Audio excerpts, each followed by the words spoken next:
चलिए आज आप लोगों को हम एक नंबर का क्वेश्चन बताने जा रहे हैं। एक नंबर मतलब आप समझ रहे होंगे कि एक नंबर मतलब कैसा नंबर। बोर्ड के एग्ज़ाम में बहुत छोटे छोटे क्वेश्चन आते हैं जो कन्फ्यूज़न के चलते छूट जाते हैं। तो आपको हम बता दें कि उसी में से एक क्वेश्चन आता है कोई भी संख्या का अभाज्य गुणनखंड के गुणनफल का रूप आता है। मतलब कि कोई संख्या आपको दे देगा और आपसे पूछेगा कि निम्नलिखित संख्या को अभाज्य गुणनखंड के गुणनफल के रूप में व्यक्त कीजिए, ये आता है। तो ये क्वेश्चन फाइनल एग्ज़ाम में यानी 10th क्लास के बोर्ड के एग्ज़ाम में एक नंबर का आता है। तो एक नंबर क्यों छूटे, नहीं भी छूटना चाहिए। एकदम इजी तो है, मतलब कि आपको 1 मिनट भी नहीं लगेगा और आराम से उसको बना लेंगे।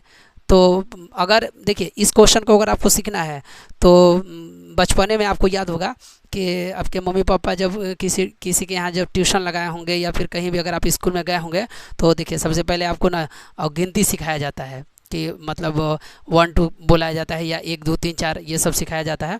उसके बाद बताया जाता है कि देखो बेटा ये जो इसको जोड़ है, मतलब 1 1 2 होता है, 2 3 5 होता है, ऐसे जोड़ सिखाया गया। फिर गुना घटाव सिखाया गया, फिर गुना सिखाया गया, फिर उसके बाद क्या सिखाया गया, भागा सिखाया गया।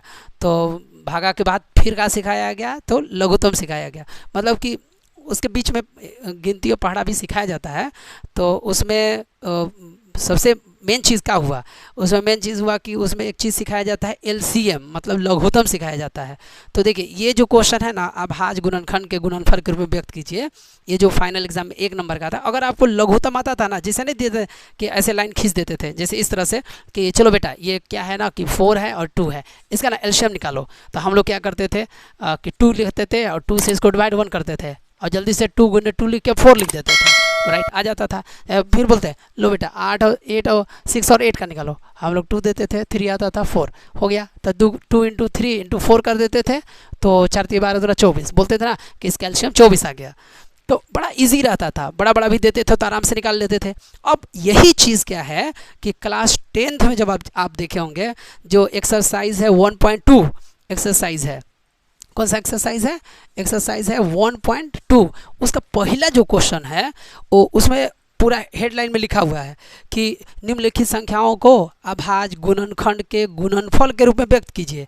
अब एक छोटा सा क्वेश्चन रहता है, इसमें तो डबल डबल है, एक है 1 2 है, एक है 1 है 2 है, लेकिन उसमें क्या रहता है, उसमें सिर्फ एक संख्या दिया हुआ रहेगा और उसका क्या बोलेगा कि इसे आप अभाज्य गुणनखंड के गुणनफल के रूप में व्यक्त कीजिए। सोचिए इतना छोटा क्वेश्चन है और आपको समझ में नहीं आएगा तो कैसा लगेगा।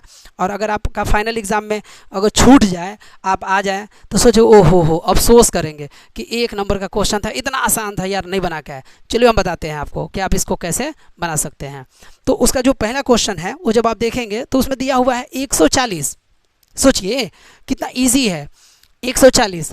अभी कैसे लघुत्तम निकाले, निकाल लीजिए 140, लीजिए 140 हम 2 से डिवाइड करेंगे 70 बार में, 2 से करेंगे 35 बार में, सिंपल 5 से करेंगे 7 बार में।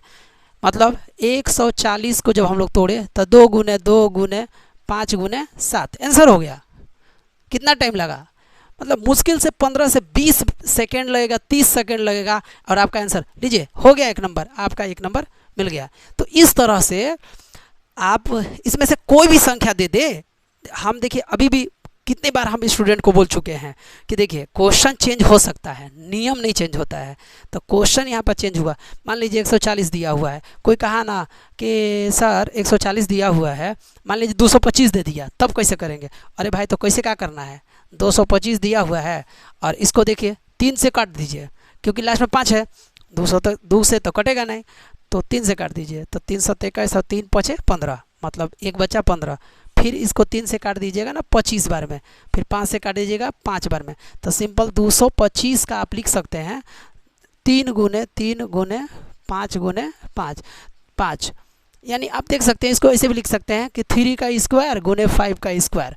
मतलब ईजिली, मतलब आसानी से, एकदम बिल्कुल आसानी से आप इसे बना सकते हैं। कोई कह देता है सर 120 का भी बना के दिखा दीजिए ना, तो 120 का लीजिए 2 से कितना बार में 60 बार में, 2 से कितना बार में 30 बार में, 2 से कितना बार में 15 बार में, अच्छा 3 से कितना बार में 5 बार में। अच्छा तो 120 को हम लोग क्या तोड़े, 1 2 3, 3 ठो 2 आया है यानी 2 के पावर 3 कर देंगे। एक ठो 3 आया है तो 3 लिख देंगे, एक 5 है तो 5 लिख देंगे। लीजिए मिल गया एक नंबर। कितना टाइम लगा? तो आप ना देखिए खाली पढ़ने से नहीं होता है, पढ़ाई के साथ साथ आपको ये चीज़ दिमाग में ज़रूर रखना है कि कौन सा चैप्टर से कितना नंबर का क्वेश्चन आने वाला है। हम आपको बता दें कि अगर आप इसी तरह से एक एक क्वेश्चन भी ध्यान दें तो पूरा मैथ पढ़ने की ज़रूरत नहीं है आपको। आप सिर्फ 20 से 25 क्वेश्चन अगर आप सीख जाएंगे तो हम गारंटी आपको कहते हैं कि आपका 90+ मार्क्स आएगा अगर आप इस तरह से सीख जाते हैं तो गारंटी मतलब आई होप कि आप इसको समझ में आपको आ गया होगा और फिर यहाँ से आप 1 नंबर ईजिली ले सकते हैं। सोचिए आपको 80 नंबर का एग्ज़ाम देना है, 20 नंबर प्रैक्टिकल मिल ही जाना है, तो प्रैक्टिकल का छोड़िए 80 है, 80 में 1 नंबर ही मिल गया, मतलब पास करने के लिए आपको वही 22-23 नंबर चाहिए, 25 मान लीजिए 20-22 के आसपास नंबर चाहता है। उसमें से भी अगर मान लीजिए सब्जेक्टिव ऑब्जेक्टिव अगर कहीं आ गया तो उसमें भी आपका मार्क्स इधर उधर डिवाइड हो जाता है, तो कितना इजीली आप इसे आराम से पास कर सकते हैं। तो आप इस प्रकार का और भी संख्याएं अपने से ले लेकर और आप इसको बनाइए और देखिए कि बिल्कुल आसान है, एकदम पूरी ताकत झोंक दीजिए और लगा दीजिए कि इस बार बोर्ड का आने वाला जो एग्ज़ाम है उसमें 90+ मार्क्स आपको करना है और आने वाला समय में अपने माँ बाप का नाम, अपने शिक्षक का नाम, इस एजुकेशन सेंटर का नाम आपको रोशन करना है। Thank you.